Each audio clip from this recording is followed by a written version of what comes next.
Hello student, welcome to my channel. इस video में हम देखने जा रहे हैं आपको electric charge and field NCERT का एक्सरसाइज का क्वेश्चन नंबर आपको तीसरा देखने जा रहे हैं। स्टार्ट करते हैं question.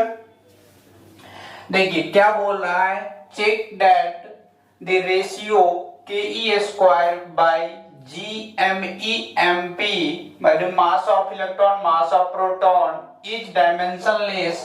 Look up a table of physical constant।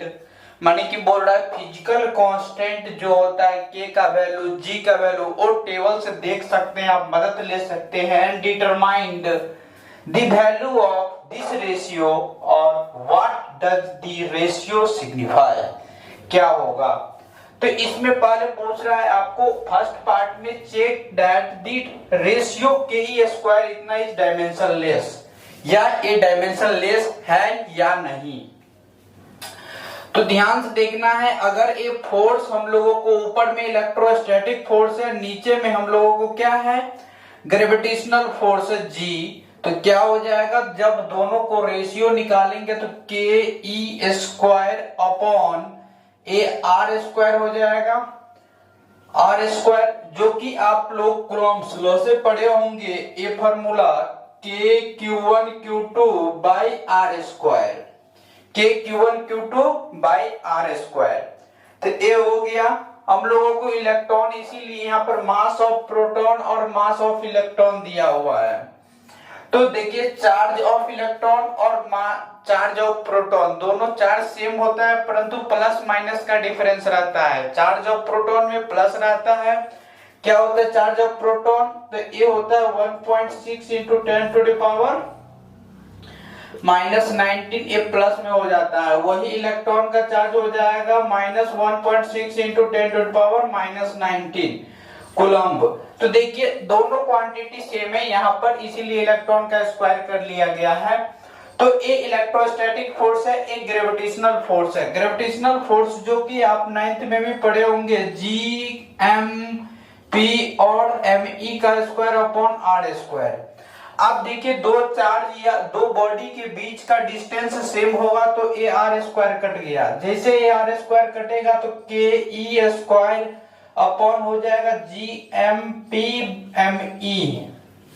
देखिए यही चीज दिया हुआ है, ये इलेक्ट्रोस्टैटिक फोर्स का रेशियो है ग्रेविटेशनल फोर्स का। अब यहाँ पर ध्यान से देखना है, तो क्या ये फोर्स हम लोगों को न्यूटन में होता है यूनिट, इसका भी न्यूटन होगा। फोर्स कोई भी हो इसका यूनिट न्यूटन में होगा। अगर वो न्यूटन में होगा तो डायमेंशन भी उसका सेम होगा। देखिए न्यूटन में क्या होता है, अगर ये ऊपर में न्यूटन नीचे में भी न्यूटन, तो न्यूटन का डायमेंशन क्या हो जाएगा मास इंटू एक्सीलरेशन, तो ml और t-2 ये डायमेंशन होता है। तो नीचे में भी वही चीज हो जाएगा ml/t-2। देखिए एक कैसे डायमेंशन आया, ध्यान से देखना है। F बराबर होता है ना ma, तो मास को केजी लिख लेते हैं और इसको क्या लिख लेते हैं मीटर पर सेकेंड स्क्वायर, मीटर पर सेकेंड स्क्वायर। तो ये हो जाएगा मास, केजी को m से डिनोट करते हैं डायमेंशन में, और मास को l, मीटर को l से डिनोट करते हैं, टाइम को सेकेंड को t से, t-2। देखिए इसको ऊपर ले गए तो यही आ गया हम लोगों को डायमेंशन फोर्स का। तो फोर्स का डायमेंशन लिखे ml/t-2 और ml/t-2। अब देखिए दोनों ऊपर नीचे सेम क्वांटिटी, ये कट गया तो ये ओवरऑल हम लोगों को आ गया कितना, m के पावर 0, l के पावर 0 और t के पावर 0। तो क्या ये डायमेंशन लेस क्वांटिटी है कि नहीं है, ये डायमेंशन लेस क्वांटिटी है। तो चेक करने के लिए बोला तो हम चेक कर दिए डायमेंशन लेस क्वांटिटी है।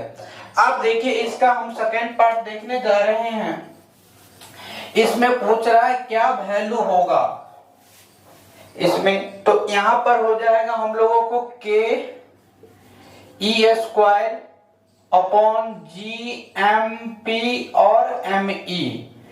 तो ओवरऑल देखा जाए तो के का वैल्यू आप इलेक्ट्रॉन जब कूलॉम्स लॉ पढ़े होंगे वहां पर बताया गया होगा 9 इंटू 10 टू द पावर 9 ये होता है के का वैल्यू, जो कि कूलॉम्स कांस्टेंट होता है उसका वैल्यू होता है।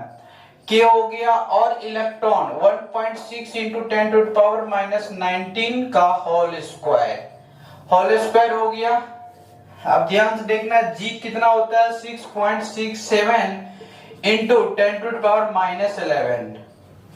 -11 मास ऑफ प्रोटॉन होता है कितना 1.67 इंटू 10⁻27 और मास ऑफ इलेक्ट्रॉन होता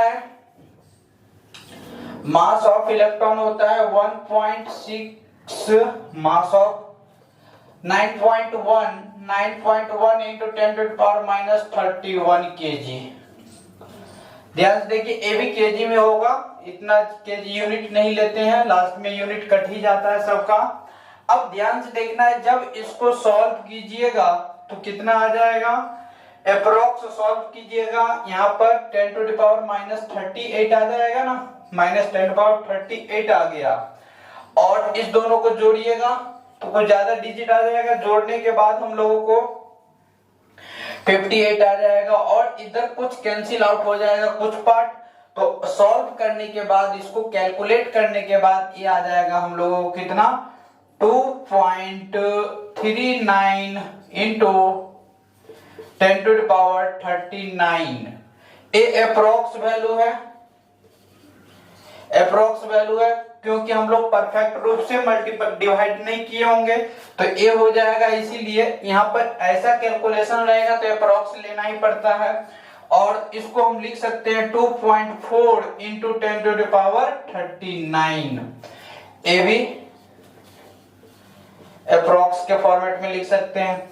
अब ध्यान से देखिए ये हम लोगों को जो वैल्यू आया तो दो चार्ज या दो बॉडी के बीच का सेपरेशन, अगर इलेक्ट्रोस्टैटिक फोर्स के लिए तो चार्ज के बीच का सेम सेपरेशन होगा और दोनों बॉडी का देखिए यहाँ पर जैसे हम लोगों को ए इलेक्ट्रॉन है ए प्रोटॉन है तो इस दोनों के बीच का डिस्टेंस सेम होगा। एक बार मास के लिए लिए थे ग्रेविटेशनल फोर्स और एक बार हम किसके लिए थे इलेक्ट्रोस्टैटिक फोर्स चार्ज के लिए, तो डिस्टेंस सेम होगा इसीलिए हम वहां पर डिस्टेंस को कैंसिल कर दिए थे।